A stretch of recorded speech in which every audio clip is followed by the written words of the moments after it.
Order from Taobao Part 3 Alright ကျွန်တော်တရုတ်ပြည်မှာရတဲ့ပစ္စည်းတွေရောက်လာပါပြီကြုံလုံးတစ်ခါလေးပြောလိုက်အောင်မယ်အခုမြင်နေရသလိုအပြာရောင် plastic ကြီးနဲ့ပတ်ထားတဲ့အထုပ်ဆိုရင် Taobao ကပဲเนาะဒီခေါက်မှာရတဲ့အထုပ်ကြီးကတော့မြင်တဲ့အတိုင်းပဲအဲ့တော့ဘာဒီပါမလဲဆိုတာကြည့်လိုက်ရအောင်ကျွန်တော်မြန်မာလိုပဲအောက်မှာထိုင်ပြီးဖောက်လိုက်ပါမယ်အထဲမှာအားလုံးပေါင်း item 6ခုပါပါတယ်အဲ့ဒီမှာအကြီးဆုံးနဲ့အသေးဆုံးအထုပ်ကိုတော့အဆုံးမှဖောက်ပြသွားပါမယ်ဘာဖြစ်မလဲသိရှင်တော့ဗီဒီယိုလေးကိုအဆုံးထိကြည့်ပေးဖို့ပြောချင်ပါတယ် Okay ပထမဆုံး item ကတော့ leather handbag ပဲဖြစ်ပါတယ်ဒီကောင်ကတော့ trade route ပြောစရာတိတ်မရှိဘူးအမှန်ပဲဒါပေမဲ့တခုတော့ရှိတယ် quality ကပေးရတဲ့ဈေးနဲ့တန်ပါတယ်အရင်တစ်ခေါက်လည်းကျွန်တော်ဝယ်ထားပူတာမို့လို့ quality ကတော့တကယ်စိတ်ချရပါတယ် Alright second item ကတော့ bulky pen ကျွန်တော်ဝယ်တဲ့ဆိုင်ကကတ်လေးပါထည့်ပေးလိုက်ပါတယ်အမှန်တိုင်းပြောရင်ကျွန်တော်ဝယ်ဘူးသမျှဘောင်းမီတွေထဲမှာအကောင်းဆုံးလို့တော့ပြောလို့ရတယ်ဗျာ material ကအရန်ကောင်းတယ်မထူမပါပဲစင်ကာပူလိုရာသီဥတုမှာလည်းဝယ်လို့အဆင်ပြေနိုင်ပါတယ် color ကတော့ရွေးစရာ black and dark gray နှစ်ယောက်ရှိပါတယ်ကျွန်တော်ဝယ်လိုက်တာကတော့ black size ကတော့ XL ဖြစ်ပါတယ်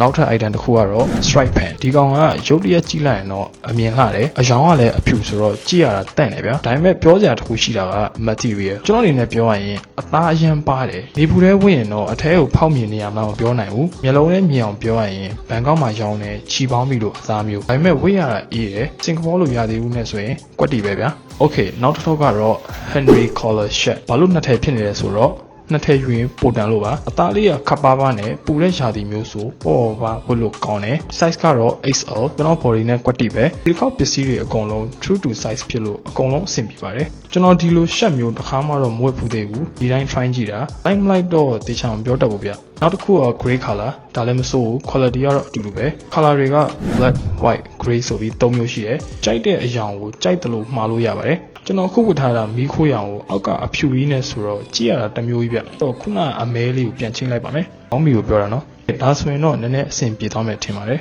Okay ဒါကတော့ဒီနေ့ item တွေထဲမှာအကြီးဆုံးထုတ်ပါအဲ့ဒါကတော့ Tabi shoe တချို့က split toe shoe လို့လည်းခေါ်ကြတယ်ဒါကမှ loafer အမျိုးအစားတွေဖြစ်ပါတယ်ဒါမြင်းစီးတဲ့ဖက်နဲ့မဟုတ်ဘူးနော်လူစီးတဲ့ဖက်နဲ့ဆိုင်ကကျွန်တော်ကိုခြေတစ်စုံထည့်ပေးလိုက်တယ်ဗျဒီလိုမှလည်းအဆင်ပြေမှာပါကျွန်တော်တို့ပုံမှန်ဝင်နေကြခြေတွေနဲ့ဆိုရင်ဒီဖက်ကိုစီးလို့ရမယ်မထင်ဘူးနော်လောလောဆယ်ဖက်ရဲ့အနေထားကတော့မြင်တဲ့အတိုင်းပဲတော်တော်လေးမိုက်တယ်အသားကလည်းမဆိုးဘူးတွင်းမိုင်းကြည့်ရတဲ့လောက်ကတော့စီးရတာအိတ်နေမဲ့အနေထားမှာရှိတယ်အောက်ဆိုးကလည်းမြင်နေဗျအဲ့တော့ဆိုင်ကထည့်ပေးလိုက်တဲ့ခြေလေးနဲ့ try ကြည့်ပါမယ်ခြေကကျွန်တော်လည်း first time ဆိုတော့ဝေးရတာတစ်မျိုးလေးဖြစ်နေတယ်အဲ့တော့ဖက်ကိုထပ်ပြီး try ကြည့်ပါမယ်လက်ရှိကျွန်တော်စီးကြည့်ရတဲ့လောက်တော့ခြေထောက်မနာဘူးဗျဥမှန်ကျွန်တော်စီးနေကြဖက် size က44ရှိတယ်ဒါပေမဲ့ကျွန်တော်ကဒီဖက်ကိုသေးနေမှာဆိုလို့ size 45မှာထားပါတယ်ဒါပေမဲ့ size က quality ဖြစ်နေတယ်ဗျကျွန်တော်အထင် one size up ပြီးမှရင်ပိုအဆင်ပြေမယ်ထင်တယ်အဲ့တော့ဒီကိုယ်လုံး all black ဖြစ်သွားအောင်ရှင်ကမှားထားတဲ့အင်ဂျီမဲလေးလဲလိုက်ပါတယ်ဒီဖက်ကအပြင်မှာအကြာကြီးစီးရင်တော့ခြေထောက်နာမလားဆိုတာကျွန်တော်လည်းစီးကြည့်မှသိမှာပေါ့ဗျာ